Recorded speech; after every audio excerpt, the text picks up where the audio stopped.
Good evening. Thank you for coming. I think I know all or almost all of you. I'm Dave Schmidtlein. I'm the Dean of MIT's Sloan School. It's so great to be able to see this many people not only coming together to hear Professor Lowe, which is a very good strategy, and coming together to be with each other, but coming together as you have in support of your school.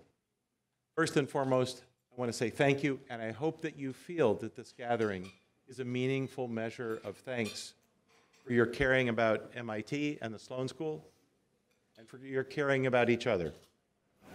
It's important that you've chosen to support the school. You know that this is a Dean's Circle reception, and you know that that means that you are collectively among our most important supporters, especially giving to the annual fund, providing unrestricted support to the MIT Sloan School.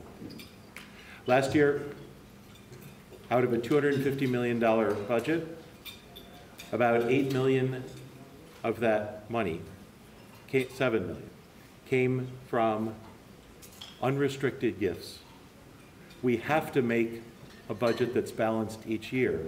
I have to tell you, it would have been impossible without the support from people like you. 80% of the unrestricted budget for the school in terms of giving comes from Dean's Circle donors. It's sometimes the case that you could imagine that there's some whole other group of people that are carrying the load for the school's need for philanthropy. Well, that really makes a difference where you are. For the school's need for philanthropic support. There isn't some other group. What there is you. And it's been great that there's you. So thank you very much for that. You know that that support lets us help students in need. It lets us provide faculty with some of the support that they need to be the thought leaders like Andrew Lowe that make us so proud. And they help us invent the future as a school for ourselves, new programs, new processes for students. It's all very important. This is also part of a campaign for MIT, as you know. MIT has set a very aggressive goal, not only for financial support, but also to make a positive difference in the world. As a campaign for a better world, I hope you've noticed some of the positive stories and news about MIT. There has been a lot of that around sustainability, around computing, around analytics, around entrepreneurship and innovation. We're proud of those kinds of elements of impact from MIT. Not every day is a great day, though. And I want to acknowledge what many of you have seen. Today is the day that for MIT, the report on the Media Lab and its accepting gifts from Jeffrey Epstein came out. I felt sad and frustrated and embarrassed at the original news about those gifts. Like many other leaders of MIT, we've felt a very strong need, commitment for transparency and truth, and for significant change, both with respect to value and culture, and with respect to the processes that are based on those values for accepting gifts. I know not everybody's read the report. It's not that I want to turn this evening into a discussion or description of it, but I do think it's important that you know that the Institute is serious about the need to do better, to do different, in its own way to lead other universities, because other universities are struggling with this challenge as well. How to balance the needs for philanthropy with the need to be able to be the kind of institution that makes you proud. So that's probably about enough for me for the moment, and so I'm especially delighted to turn to this evening's speaker as such an incredibly esteemed member of the MIT Sloan faculty.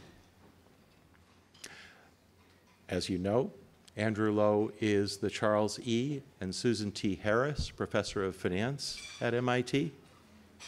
He's also the faculty director of the Laboratory for Financial Engineering. If I did even a medium good job of describing the areas, not just of finance, but of impact in the world in which Andrew's been a leader, he wouldn't have time to talk, and he's a lot more interesting. I would just highlight that in settings like using machine learning to help direct financial investments, especially in entrepreneurial ventures, using tools of finance to bring capital to the places where it is most needed in life sciences and healthcare, and in the fundamental understanding of the way that markets are in some ways in flux and in some ways efficient through adaptive markets. Andrew has been, in these and many other areas, someone who makes me so very proud to be part of the MIT Sloan community. So would you please welcome Professor Andrew Lo.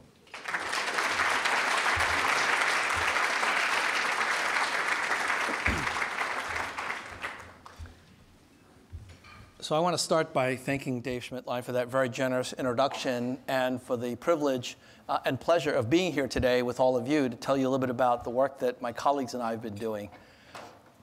You know, as an academic, I give a number of talks, but I have to tell you that the most exciting talks for me are talks with alum, because I get incredibly energized by all of the excitement and enthusiasm that are here today. So I want to thank all of you for coming to this and giving me an opportunity to get back in the classroom, as it were.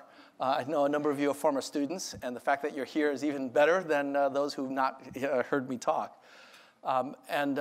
Especially given the topic that I'm going to be focusing on.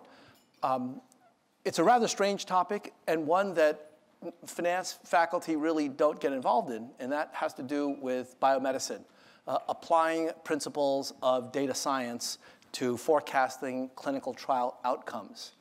And I should just say a few words about why I'm going to be talking about this, because it's kind of personal and rather unusual, and it also goes to the generosity that all of you have shown in supporting the work that we do here at Sloan. So first I have to thank Dave for the support of the Sloan School for finance in general. And I do that because, you see, when Dave Schmidtlein came to Sloan, it was in 2007.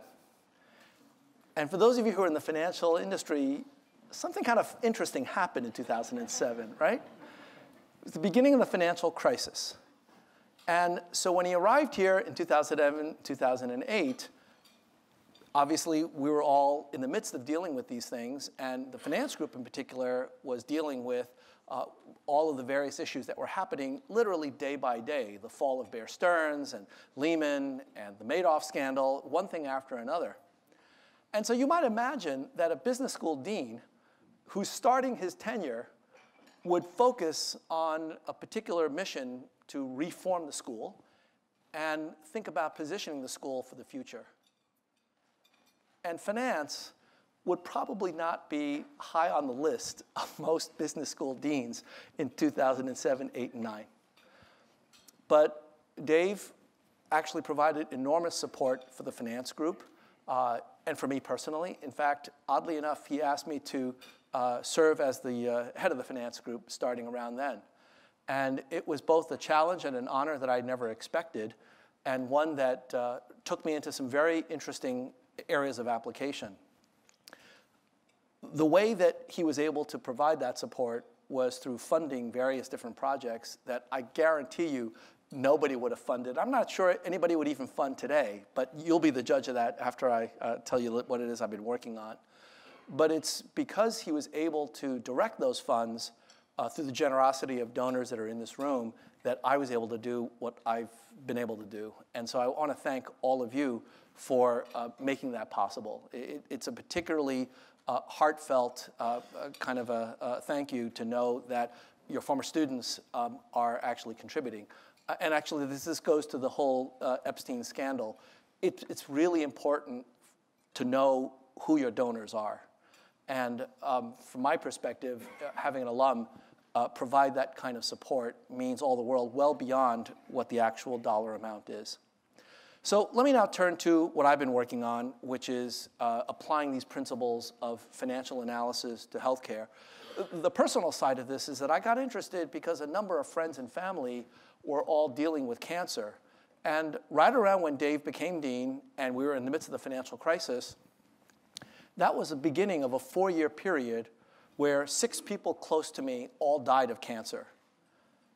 By the end of that, I have to tell you, I was a bit shell-shocked. At one point, I felt that somehow knowing me was carcinogenic, that I caused cancer.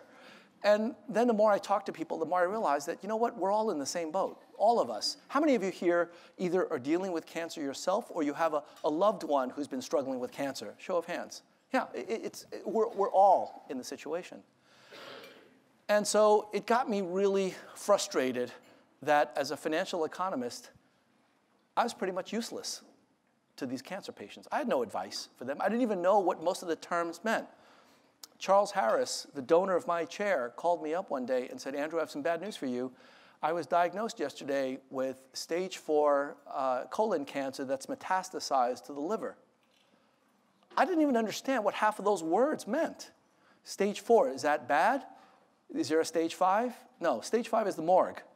And what does metastasis mean? Well, it doesn't sound good, and I can tell you now, having learned the terms, that when cancer spreads to other organs, that's bad news. So I started thinking about all that my friends and family were going through, and something really strange emerged from that process. It turns out that there's a real contradiction in what's been happening in the field of cancer. And the beginning of the contradiction is that biomedicine is at an inflection point. And how do I know this? I know this because my MIT colleagues in biology tell me so. They've told me that we are in a period of convergence. This is a report that was published 4 or 5 years ago by Phil Sharp, Tyler Jackson, and Susan Hockfield. And this report is about the convergence of the life sciences, the physical sciences, and engineering. We're now developing enormous insight into how to deal with human disease. And the way that they characterize this convergence is what they call the omics revolution.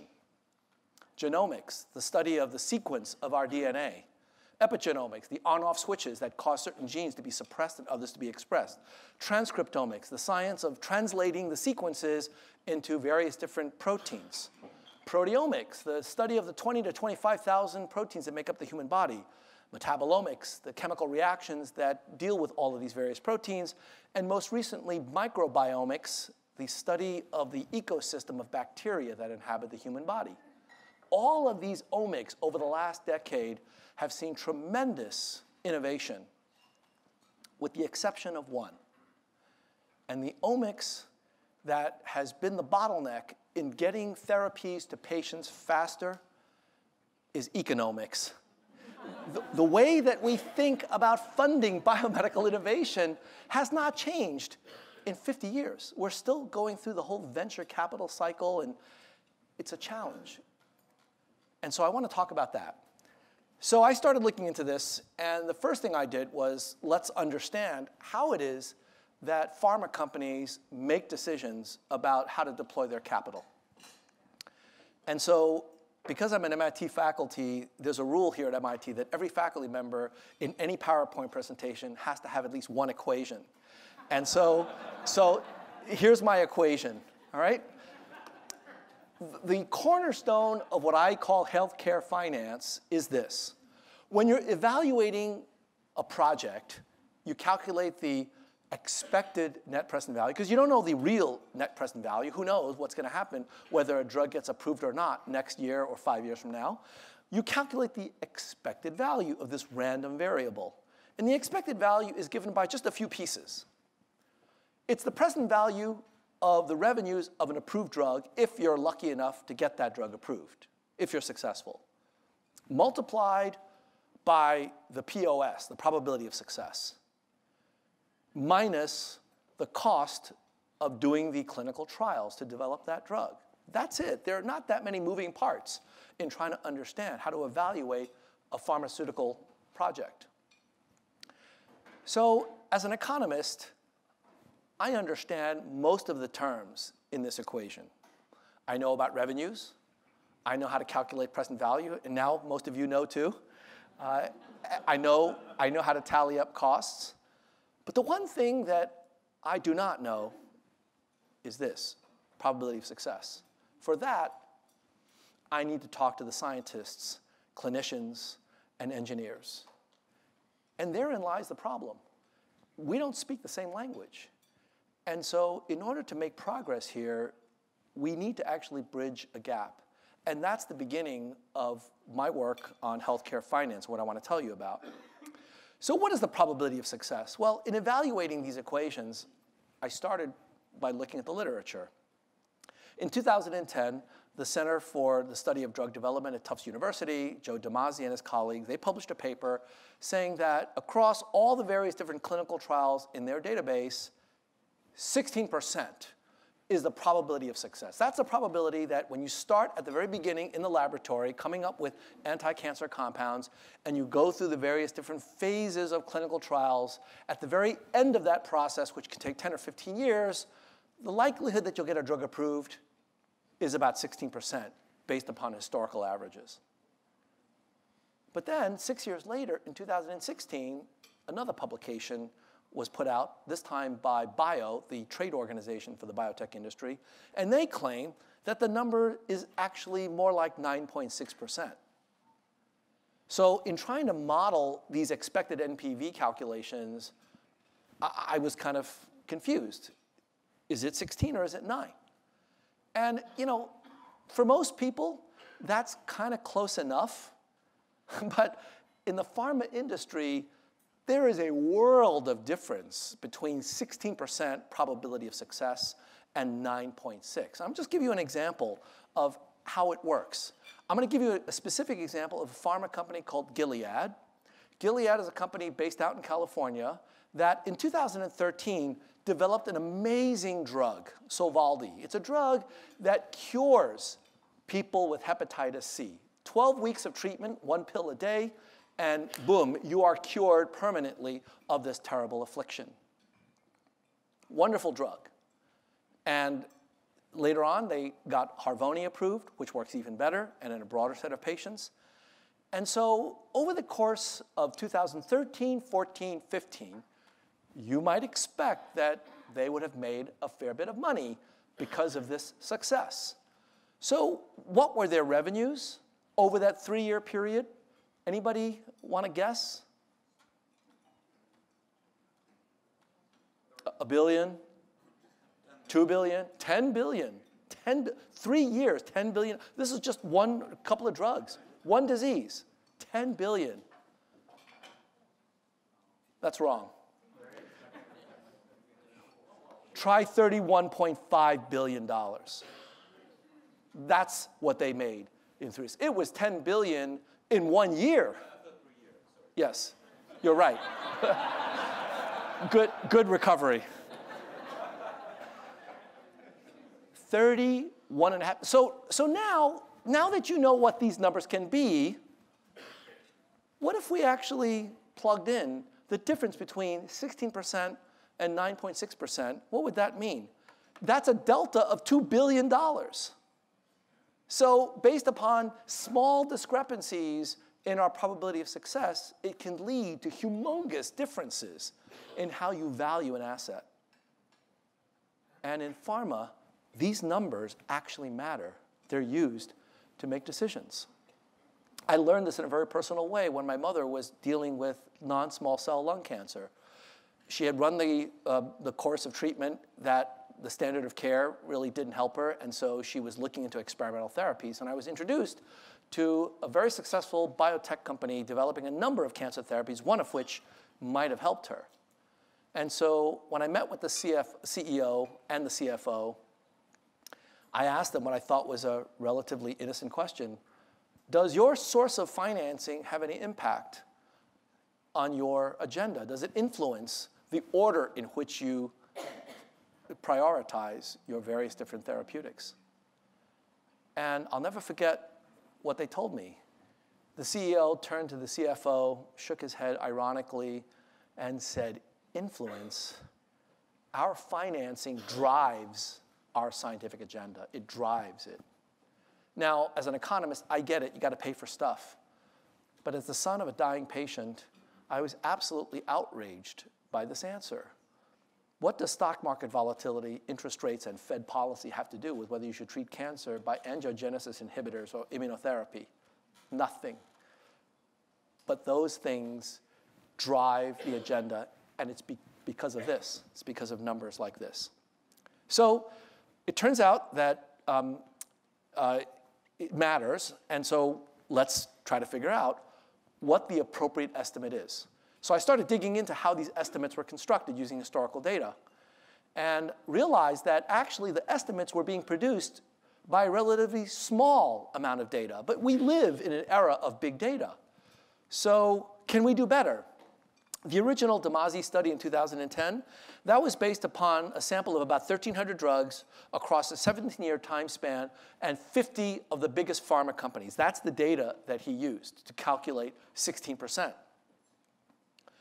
Michael Hay et al., which was the author of the study that was reported by Bio, they used a much larger sample, 5,000 drugs, 9 years, 835 pharma companies, and about 7,000 clinical trial transition events.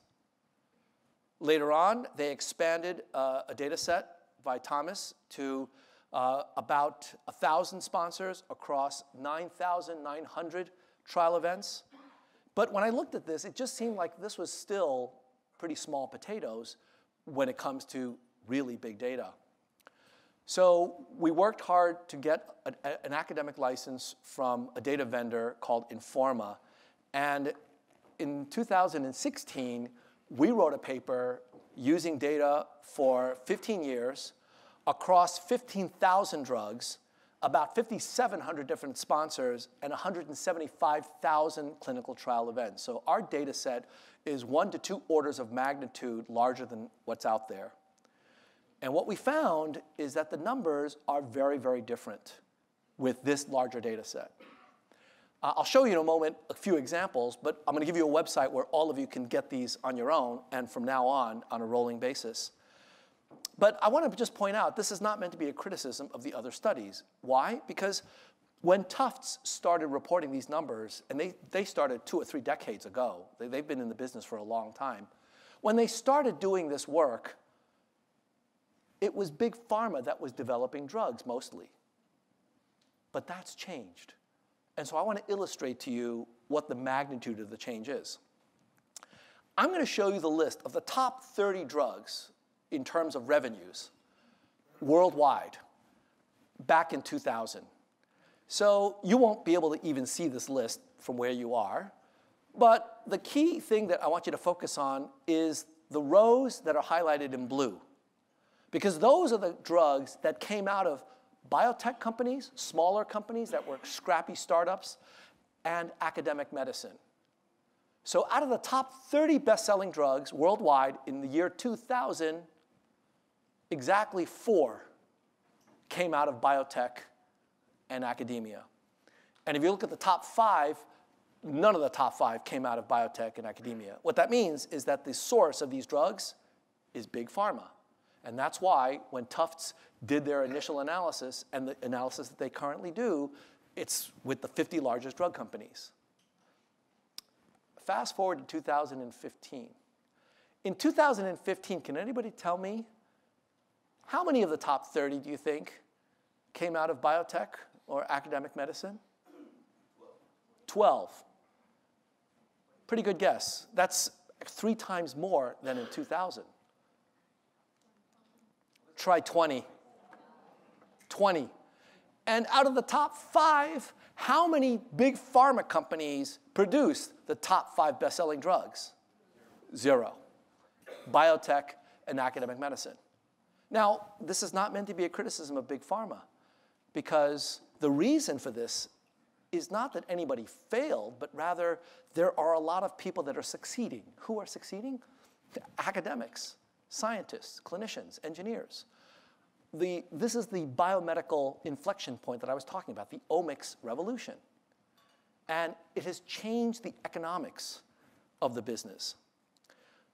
So in order to produce better forecasts, we decided to use a larger data set, and we also dealt with a number of data issues that those of you who are data scientists, and I already met 2 or 3 of them during the cocktail hour, data scientists will know well, which is missing data.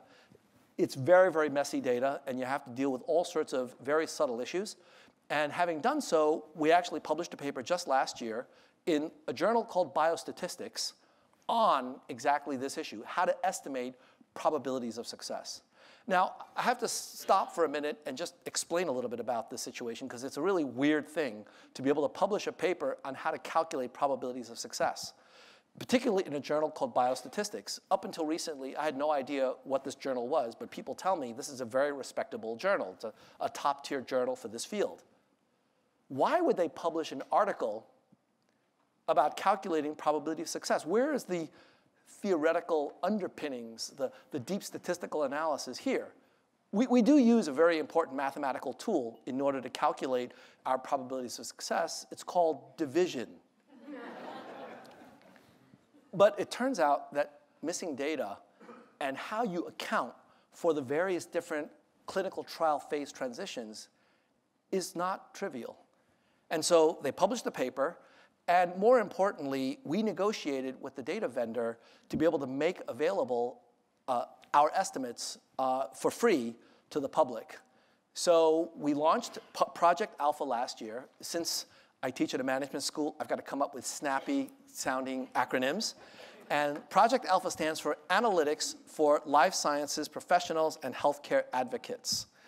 And what it is a website which I'm going to just go to now very quickly. It's projectalpha.mit.edu. You can all log into it. And this website allows us to basically report probability of success estimates on a rolling basis using the data set that Informa has provided. So for example, our last estimate was 3rd quarter of 2019. We just got the data for 4th quarter of 2019. So within the next 3 to 4 weeks, you're going to see a refresh of this. We've got probability of success by various different therapeutic areas. We've got that phase by phase. We've got estimates of rare diseases. We've got estimates with and without biomarkers. And we've got estimates, time series estimates, that can show you over the course of the last several years, are the probabilities going up or down? In fact, very happily, because of the omics revolution, they've been going up. So all of this now is available at any of your fingertips. If you want to plug in the POS number, you can actually do that from the source. But we can do better. And let me explain how. So in addition to calculating historical probabilities of success using division, we can actually set ourselves a more ambitious goal of figuring out how to alter the probabilities. So it turns out that one of the probabilities that you didn't have time to look at, but at your leisure, I would encourage you to do so. What's the probability of getting a cancer drug approved? Historically, it turns out it's about 4%. Terrible odds. It's a little less than 1 out of 20. So there are 20 balls in this urn. The red ball is the actual anti-cancer compound that's out there. And you've got to put your hand in this urn and draw that red ball. 19 out of 20 times, you will fail. And that's not good news for cancer patients. What if we could alter these odds? In particular, what if we could maybe find an extra red ball, but more importantly, get rid of some of the yellow balls? What if we could actually tilt the odds by reducing some of the duds? What if we could forecast better the likelihood of clinical trial success? Well, it turns out that with modern AI, we can do that. And in a paper that we published just about 6 months ago, we actually use machine learning algorithms along with statistical imputation to deal with missing data to be able to predict clinical trial outcomes. So not only using backward-looking data to calculate the odds historically, but using all of the features of a clinical trial and a drug indication pair, can we actually handicap the outcome better? This paper has been published in the Harvard Data Science Review, new journal focused on data science. Why Harvard? Well, because MIT can't do everything. I would encourage you to take a look at this. The method that we use is pretty standard kind of machine learning. random forests, support vector machines, decision trees. We've looked at a bunch of them. And if you're interested in the paper, we actually spell out everything that we do. Not only do we spell out everything we do, we actually provide the software with which we do it. So you're welcome to take it, use it. It's got an open source license, so you can all access it. What we're doing is essentially trying to run a forecast. And the forecast makes use of features, different characteristics of both the clinical trial as well as the drug itself. The drug features that we're using are the route of administration. Is it a pill? Is it IV? The particular medium, is it suspended in a liquid, in a gel? The biological target family, are you trying to target a particular protein, an enzyme, some kind of RNAi, and so on. In terms of the clinical trial features that we're using to forecast these outcomes, the duration of the trial, the study design, is it a fixed sample clinical trial? Is it an adaptive trial? What kind of a sponsor track record do you have? The trial outcome, and so on. And so when you put all of these things together and you forecast and ask the question, are you doing a good job? You won't understand how to interpret these numbers until you start delving into the whole machine learning literature. But AUC, this measure of area under the curve, measures between 0.5, which is random, no good at all in terms of predictions, versus 1, which is perfect predictor. And you're seeing AUCs of somewhere between 60 to 80%. What this is telling you is that by no means are you getting perfect prediction, but it's not random either. It actually provides you with incremental information. And here's an example. So what I've got here is a histogram of actual forecasts from the machine learning algorithm. The higher the forecast, the more you are to the right, the more likely it is that you're predicting approval, okay? And the color coding is what happened after the predictions were made. So we did this as of 2015, and we're looking at what has happened in 16, 17, 18. Green means the drug got approved, red means the drug failed, and white means we don't yet know. And what you're seeing is that the higher the scores, the more green, the lower the scores, the more red. It's not perfect by any means, but it's showing that actually these machine learning algorithms are having some kind of predictive power. And the important variables that we found in the prediction are listed here. Trial outcome, trial status, prior approval for another indication, so on and so forth. I won't take you through all of these, but I'm going to give you one example of a trial characteristic that surprised us because it actually mattered in ways that we didn't anticipate.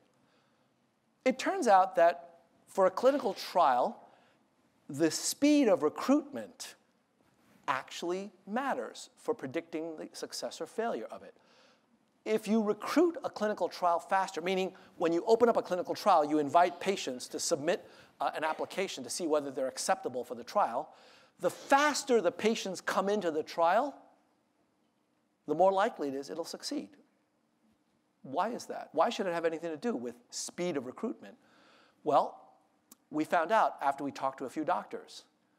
It turns out that when an experimental drug is given to a patient, their doctor knows about it and has to oversee it.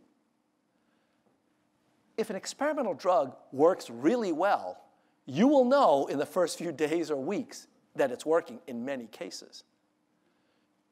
And if it's working, your doctor finds out about it. And if your doctor finds out about it, he or she tells all of their doctor friends, and now all of a sudden, instead of one patient that wants to recruit, you've got 20 or 30 that are knocking on the door of this clinical trial. So that's an example of a simple statistic that we didn't know mattered, but anecdotally, doctors knew, clinicians knew. And so when you put all this together, you're actually making these predictions. And so for any of you who are data scientists, if you want our code, it's available on GitHub. You can actually download it. We also have a link at Project Alpha. And our feeling was, put the code out there, people will start using it, and this will help patients. Not quite that simple. We discovered that many pharma companies do have data scientists, but they're busy focusing on applying these techniques to actual molecular design. The clinical trial aspects generally are done by biostatisticians, And that group is not yet as familiar with these methods. But we got some very interesting comments. We got requests from pharma companies that said, we would like you to do this for us, if you don't mind. And my response was, of course, be happy to do that. Send us your data, and I'll have some students working on it, and we'll publish a paper. And the response was, no, that's not how it works. We're not sending you anything. We want you to come here and use our data as well as yours, and you're not publishing anything. We want to keep this proprietary. The problem is we can't do that. Our students need to graduate. They need to publish their theses. And as an academic, we need to use the precious funds that you've donated to us in a way that will allow us to disseminate the research. So this is where practical applications come into play. One of my postdocs and PhD student, Shomesh Chowdhury, a number of you know him because he was the TA for the very first healthcare finance course that we taught here. Sho said, look, we got to do this because if we can show them how to use these tools, that's going to actually help patients in the long run. So Sho decided that he was done with the postdoc and wanted to actually apply these in practice. So he started a company with me called Quantitative Life Sciences Advisors, and we actually now produce this on a commercial basis. So I'll give you a quick demo of the site because we're really excited about it, and we're hoping this is going to have impact in the industry. So this is a depiction of clinical trial data that I won't take you through because we're short on time. But I want to show you exactly how our machine learning forecasts work. So in this table that most of you cannot see, it's a list of all the clinical trials paired with specific drug and pharma company sponsors that are currently in process. So this is not historical data. This is all live. And what we've produced are machine learning forecasts of the probability of success in this column to go to the next phase and the probability of going all the way to approval in this column. And you can sort this list by the kind of drug that you're looking at, by the disease, by the therapeutic area, even by the pharma company. And if you want to see what the graphical display of these probabilities look like, it's given here. So each of these bubbles is a separate and independent clinical trial. And it's arrayed horizontally so that the probability of success of 0 is to the very left, and the probability of success of 100% to the right. So the farther right you are, the more likely it is that you're estimating success. The color coding indicates the phase of clinical trials. Phase 1 is the very beginning, where you're just looking for safety. Phase 2 is in blue, where you're looking for efficacy in a smaller patient population. And phase 3 is the big study, where you're looking at whether or not it works in a larger patient population. And so let me just show you what we're doing here. If you hover on this green, that's a phase 3 trial for an asthma disease, 802 patients. So the size of the bubble gives you the number of patients in the trial on a logarithmic scale. And you'll notice it's sponsored by Novartis. And you'll notice that there are a list of features in green. Those features are telling you what the machine learning forecast views as the most important factors. And green means the most important positive factors in producing the forecast. And if it's red, it'll tell you that they're negative factors in predicting that you're not going to succeed. So we've done this for every drug indication pair that's on the market. And you'll notice something interesting when you go down here. That crowded area is oncology. There are a huge number of cancer trials out there. And the thing that I really like about this platform is from the financial perspective, it allows you to start thinking more systematically like a financial investor. Let me show you why. So I'm going to pick a pharma company like GlaxoSmithKline because they are big and they're across lots of different areas. So this graph is GSK's entire portfolio. So you can see in one picture all of the things that they're doing and the risks. And this is exactly the point of financial engineering. It's to stop looking at these one at a time and just start putting it together in a way that is systematic. So the last thing that I'm going to tell you about is what do you do with these probabilities of success? Well, you make use of it in that equation that I put up. So as part of the service that Show has developed, it's to create a spreadsheet that allows pharma companies and biotech companies to pull in all of these different estimates and apply them to NPV calculations. So here's a spreadsheet that calculates the total revenue, approved drugs, NPV of all assets for 2020, 21, 22. So this is a pro forma spreadsheet that a biotech or pharma company would typically have in looking at their portfolio. And you can see here in this spreadsheet the pipeline of projects. I've listed 14 here. This is just a sample. And green means the drug is approved. Red means it's failed. And any color in between means it's in process. And the probabilities that I showed you from the machine learning exercises is pulled right in here. Now, the best part about this spreadsheet is you can actually run a simulation. So let me push this button, and you'll see what's going on. We're running 2,000 different draws of those urns. And these draws are basically showing you over time what's happening to your portfolio as these clinical trial events read out. So if I go back to the pipeline, you can see that the various different draws are happening. So now you only see either red or green, either it succeeded or it failed. But over 2,000 different scenarios, it's running these simulations. And not surprisingly, your cash flows are varying depending on those draws. And as the simulation completes, so we just ran in real time. This is actually the spreadsheet that's running.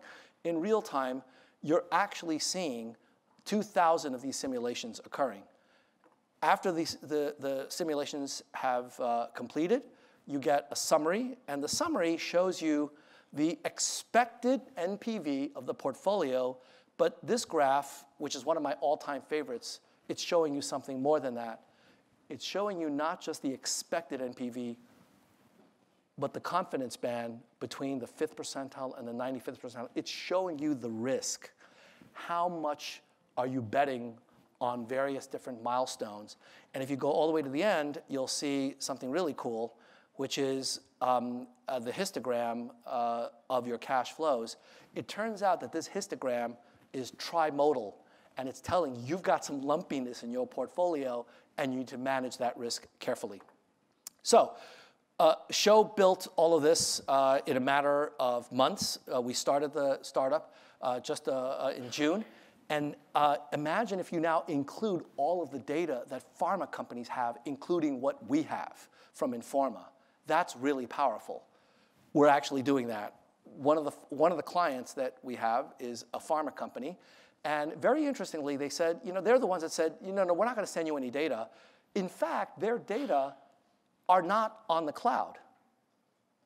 They've got an air-gapped computer where all of their data reside, precisely because they don't want to risk getting hacked.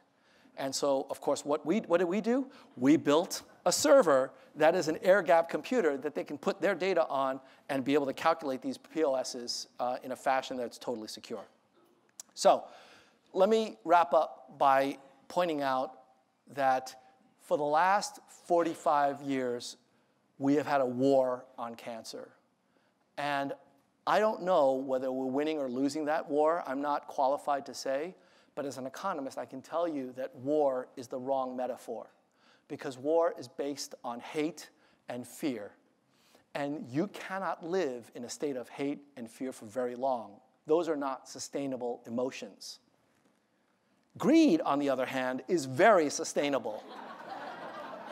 And so if we can use finance to further the goals of biomedicine, we can actually have a huge impact. Finance doesn't have to be a zero-sum game if we don't let it. We can all do well by doing good. And thanks to all of you and your generosity, we can do it now. Thank you.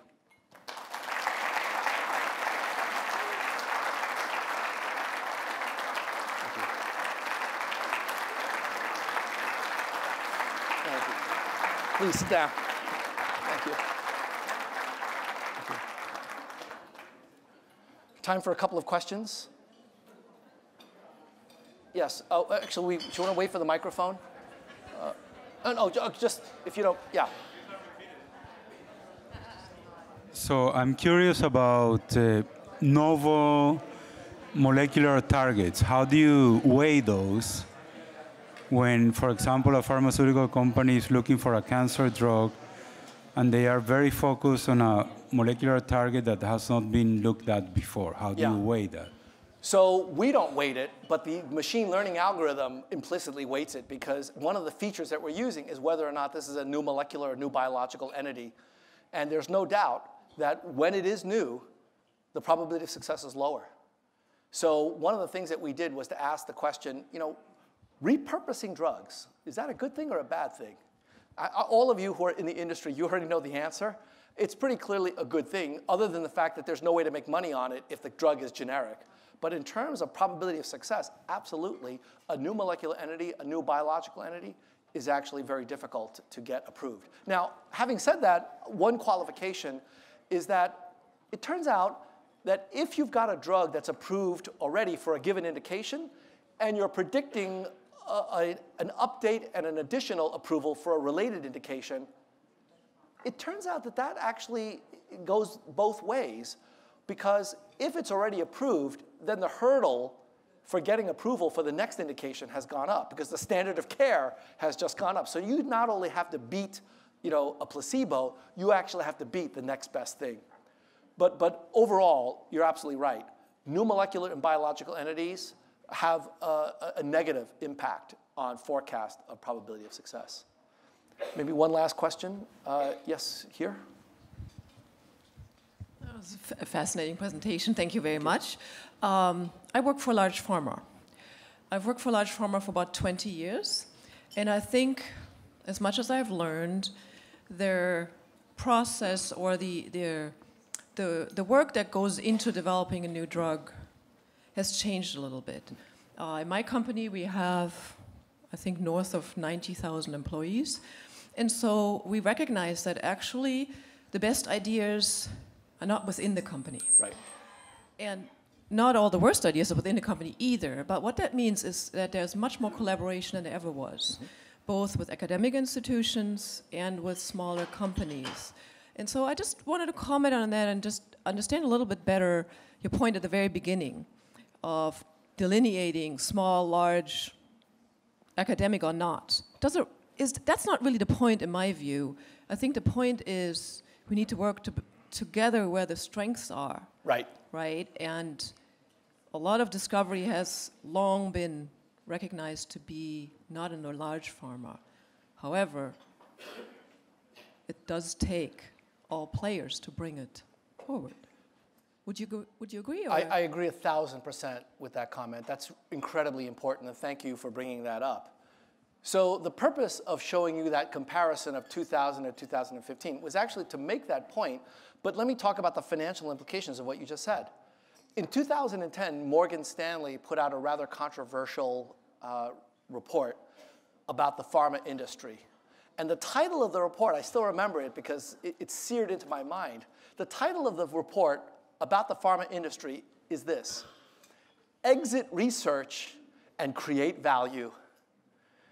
The point of the report was that big pharma, instead of doing more R&D, they ought to do less R&D and more M&A. And the reason is not because they're necessarily bad, but it's because the complexity of biomedicine has grown dramatically over the last 10, 20 years. And so no one company has all of the intelligence and experience to be able to develop drugs. In fact, we don't generally know where the great ideas are going to come from.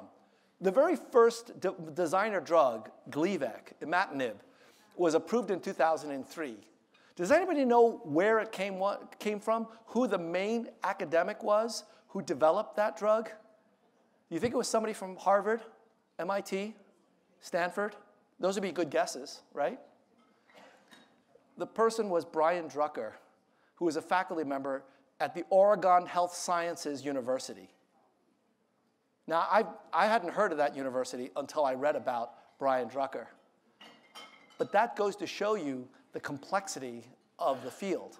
And so to your point, It has to be a collaboration between big pharma, little pharma, biotech, academia.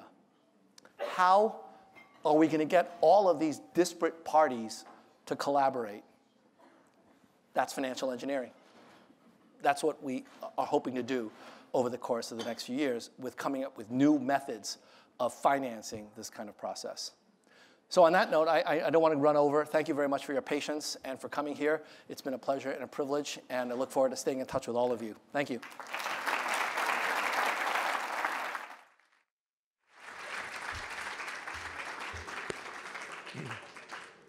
So I hope you all found that to be as inspirational and enjoyable as I did. Could we thank Andrew one more time, please, for being here with us? Great.